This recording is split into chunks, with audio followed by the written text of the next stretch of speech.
Allahumma salli wa sallim ala Allah.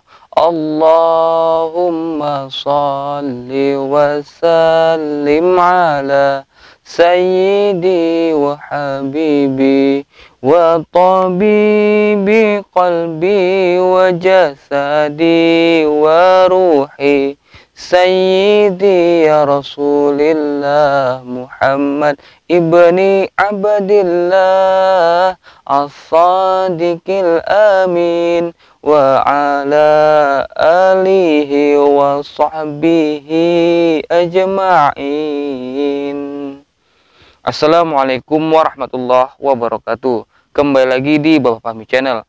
Pada kesempatan kali ini Bapak Fahmi ingin membahas tentang salah satu ilmu tingkat tinggi yang didapat melalui mimpi. Bagaimana pembahasan pada video kali ini? Tonton video ini sampai selesai agar sahabat BFC semua tidak salah paham. Dan jangan lupa untuk klik tombol subscribe, like, komen, dan share agar BFC terus mengupload video menarik lainnya. Oke, liba.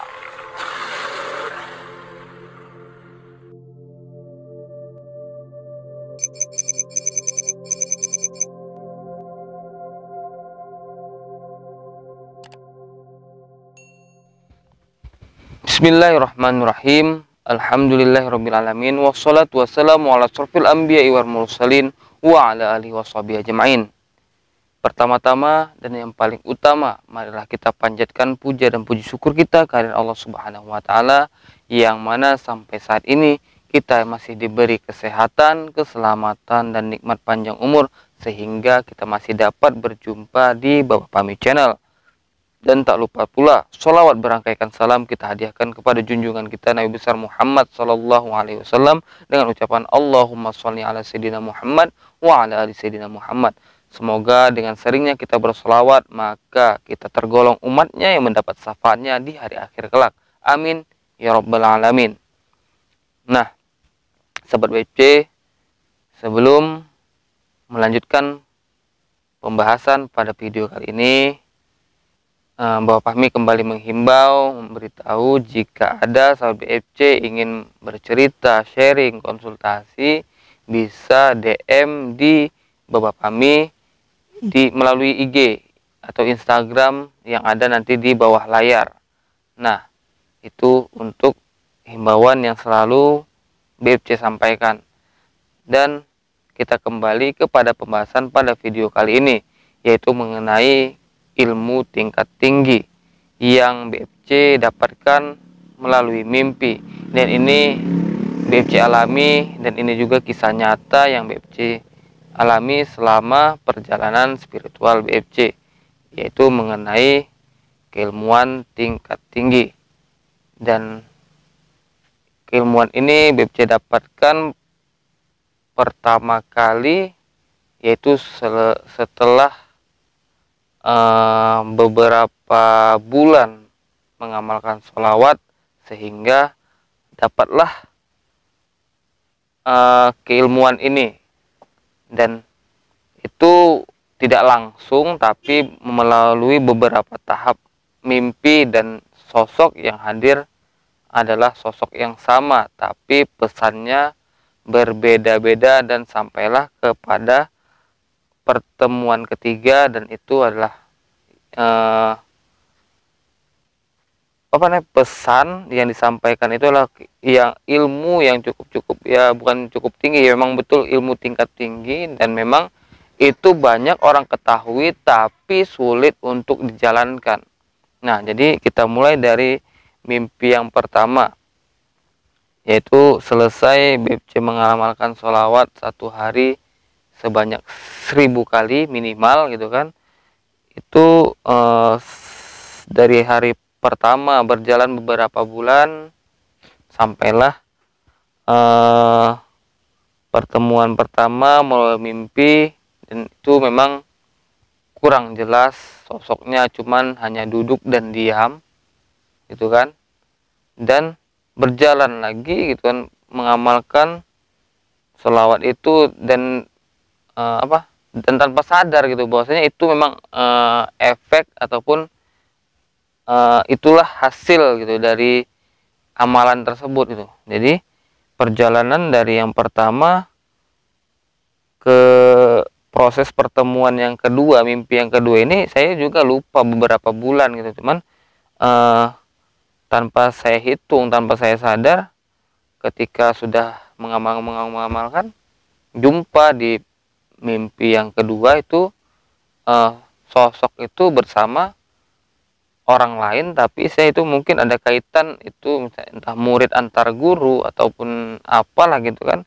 Dan yang saya jumpai pertama itu hanya diam, dan yang berkata dengan saya itu adalah orang yang satu lagi yang memang mendampingi sosok yang pertama kali menjumpai saya. Itu dia menceritakan, jika kamu tidak tahu maka datang, tanya, pulang, amalkan. Nah, seperti itu katanya gitu. Dan saya memang bingung, cuman saya anggap itu adalah pesan ketika kalau memang kita tidak paham, kita tidak tahu, maka carilah orang yang tahu, maka carilah orang yang paham dan bertanya. Dan ketika sudah ditanya, maka pulang untuk diamalkan dalam kehidupan sehari-hari. Itu aja sih saya ambil pesannya gitu kan. Lalu setelah beberapa bulan, mungkin ya beberapa bulan lah gitu kan, karena itu cukup lama untuk pertemuan ketiga itu, saya merasakannya gitu lama-lama. Saya ada kenapa kok nggak jumpa lagi sama sosok ini yang memang memberikan nasihat-nasihat yang memang dalam arti ya baik lah gitu kan. Baru sampailah pertemuan ketiga ini, dan disinilah ilmu itu disampaikan, dan saya eh, merasakan ini adalah suatu ilmu yang memang tingkat tinggi, banyak orang tahu tapi sulit untuk dilaksanakan, dan memang sulit untuk diamalkan gitu. Tapi tidak ada yang tidak mungkin jika Allah menghendaki kan gitu kan. Kembali kepada Allah Subhanahu wa taala. Dan ilmunya itu, dan dia mengatakan di dalam mimpi itu, memandang wajah saya dengan memegang bahu saya. Nah, sosok yang sama, dia memang datang sendiri, cuman menggunakan baju kaos putih sederhana dan peci putih gitu kan. Dia memegang bahu, mengatakan, kamu belajar lebih ikhlas. Jadi disitulah saya tanpa sadar gitu kan, setelah saya bangun, saya duduk merenung, pesan ini sungguh luar biasa. Dan saya cari tahu, memang ikhlas itu adalah ilmu memang tingkat tinggi, di mana kita memang melupakan segala sudut pandang gitu kan, melupakan segala apa yang berhubungan dengan mungkin istilahnya kayak timbal balik atau apa dengan diri kita gitu, ketika mungkin sederhananya menolong orang, ataupun kita dimaki orang, ataupun kita dicaci, ataupun kita diperlakukan seperti apapun, maka kita beranggapan itu memang semua kehendak Allah dan kita ikhlas menerimanya gitu kan. Itu memang ilmu yang tinggi dan sulit bagi manusia awam ataupun manusia seperti saya ini gitu untuk melakukan itu. Makanya mungkin dia memesankan kepada saya, kamu belajar lebih ikhlas gitu. Dan di situ saya memang menyadari banyak memang hal-hal yang terkadang tanpa sadar kita memikirkan umpan baliknya kepada diri kita gitu. Dan itu menghilangkan nilai ikhlas itu sendiri gitu. Maka saya menangkap apapun yang saya kerjakan, maka ya udah nggak usah dipikirkan apa dampaknya sama saya gitu. Mungkin kalau negatif, mungkin kita pekerjaan negatif ataupun kegiatan negatif, mungkin kita berpikir dampaknya buruk nih pasti. Tapi kalau namanya perbuatan baik, perbuatan memang yang di jalan Allah, mungkin ya kita udah, Allah tuh maha tahu. Ketika kita berbuat baik, pasti Allah akan memberi yang lebih baik lagi pada diri kita. Makanya kita tidak usah ragu ketika kita memikirkan itu mungkin kita ragu atas apa yang telah Allah janjikan kepada kita gitu kan. Maka ya ikhlas ini memang banyak sih penjabarannya, saya juga tidak terlalu paham dengan kata ikhlas ini, cuman yang saya pahami sederhana, ketika ikhlas maka apapun ceritanya kita tidak berpikiran mendapat ini, mendapat itu dari apa yang kita kerjakan gitu.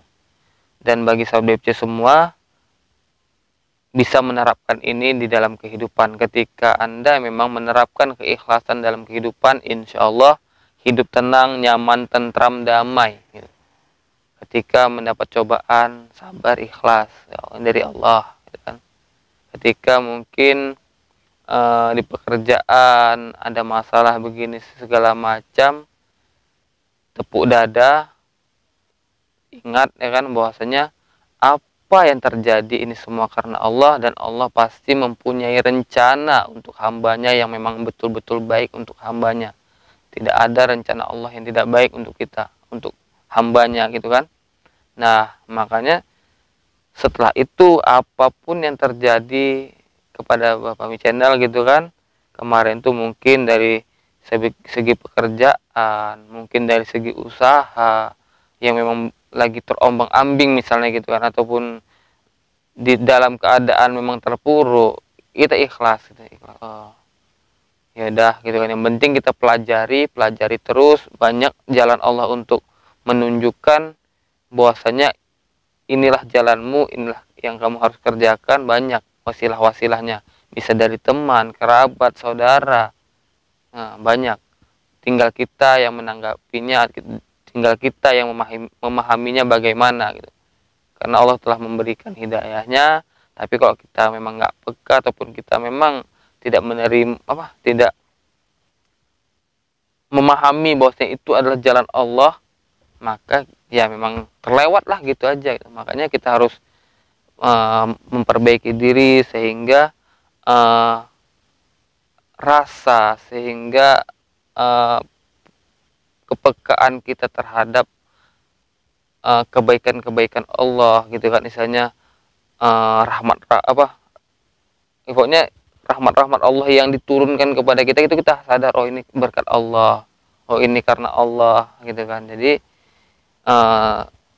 ya bukan bahwa mengajari, cuman ya memang kayak seperti itu gitu ya. Kalau dibilang bandel, dibilang maaf cakapnya ya ya bahasa kok di daerah saya lasak gitu kan, pecicilan gitu ya. Ya saya sama gitu, cuman tinggal segumpal hati ya, segumpal darah ini bagaimana gitu.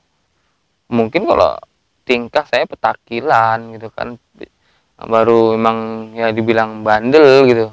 Cuman insya Allah untuk masalah hati Allah masalah hati orang tidak bisa menjengkali saya gitu, dan saya itu ya mudah-mudahan gitu tidak ada yang bisa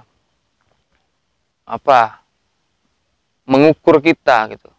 Ketika kita itu kan, ketika kita dengan kesederhanaan kita gitu, orang tidak bisa mengukur bagaimana hati kita.